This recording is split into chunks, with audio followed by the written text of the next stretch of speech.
আমাৰ ঘৰত সোমাই আমাৰ মাটিত আহি আমাৰ মানুহক আমাৰ সন্মুখত তেওঁলোকে ধৰ্মৰ নামত হত্যা কৰিছে। ইমান সাহস তেওঁলোকৰ। ভাৰতে গছকি দিলে শেষ হৈ যাব, অস্তিত্ব নাইকিয়া হৈ যাব। এতিয়া দেখাব লাগিব ভাৰত কি, ভাৰতৰ শক্তি কি। এই পাকিস্তান, বাংলাদেশ, আফগানিস্তান এইবোৰ দেশে আমাক সদায় লজ্জিত কৰিছে।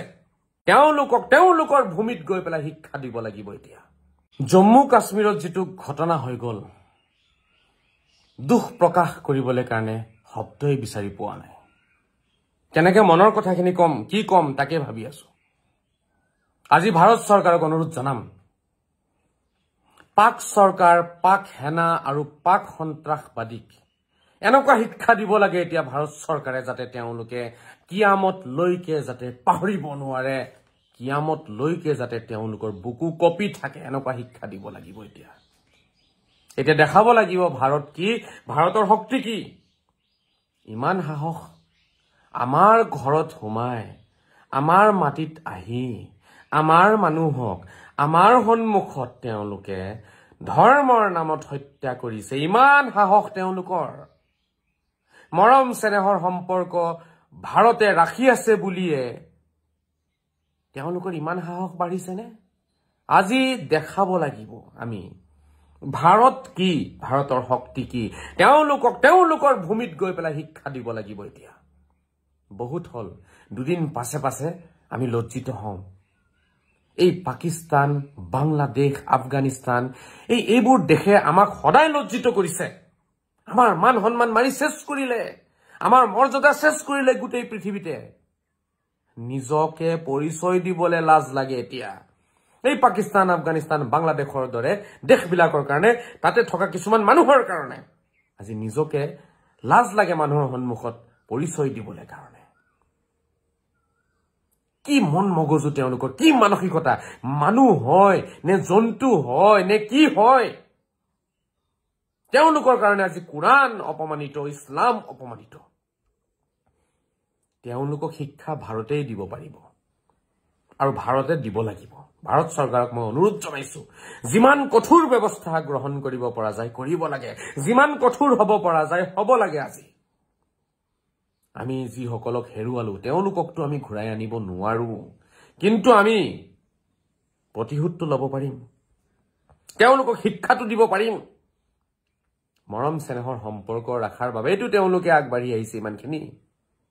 ভাৰতে গছকি দিলে শেষ হৈ যাব, অস্তিত্ব নাইকিয়া হৈ যাব। একমাত্ৰ ভাৰতে নিজৰ মান মৰ্যাদা বজাই ৰাখি আছে, নিজৰ গুণ গৰিমা বজাই ৰাখি আছে।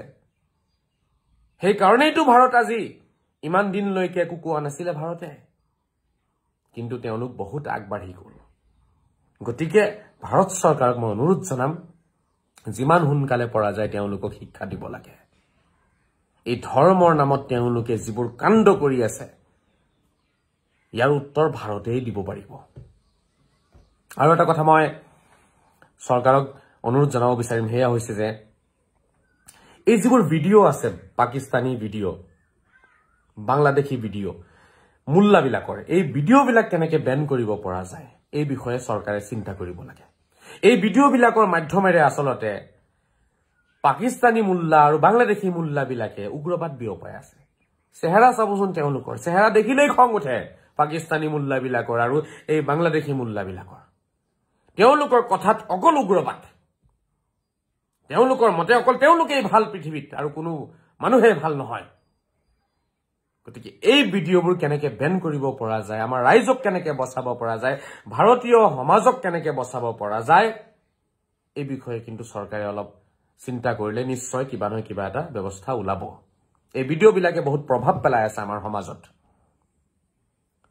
আৰু সৰ্বশেষত মই সকলোৰে ওচৰত ক্ষমা খুজিম।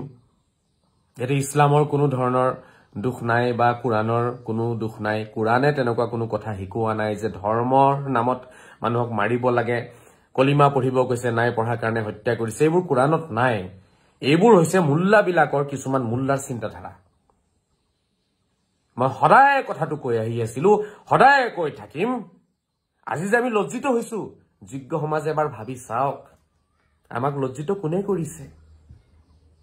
আমাৰ হেই মুল্লাবিলাকে যিবিলাকে এইবোৰ কথা মানুহৰ মন মগজুত সোমোৱাইছে এইবোৰ উগ্ৰবাদী চিন্তাধাৰা সোমাইছে যে অকল আমিয়ে ভাল আমাৰ বাহিৰেতো কোনো ভাল নহয় পৃথিৱীত হয় নহয় এইবোৰতো মুল্লাবিলাকে সোমাই দিছে মানুহৰ মন মগজুত আৰু ইয়াৰ ফলস্বৰূপে এটা তেওঁলোকৰ ভিতৰতো উগ্ৰবাদ সৃষ্টি হৈছে এতিয়া তেওঁলোকেও কয় আমিয়ে ভাল তহঁতি বেয়া আমাৰটোৱে ভাল তহঁতৰটো বেয়া এইটো আচলতে আৰম্ভণিটো আমাৰ পৰা হৈছে আমি তেওঁলোকক সেইফালে মাতি লৈ আহিছো গতিকে এই মুল্লাসকলৰ ওপৰত আমি যোগ্য সমাজে নজৰ ৰাখিব লাগিব তেওঁলোকৰ ভাষণৰ ওপৰত নজৰ ৰাখিব লাগিব আৰু যিমান পৰা যায় ৰাইজক তেওঁলোকৰ পৰা আঁতৰাব লাগিব তেতিয়াহে আমাৰ সমাজত শান্তি আহিব নহলে কিন্তু এনেকুৱা ঘটনা হৈ থাকিব আৰু আমি সদায় লজ্জিত হৈ থাকিব লাগিব ধন্যবাদ খুদা হাফিজ নমস্কাৰ আসসালামু আলাইকুম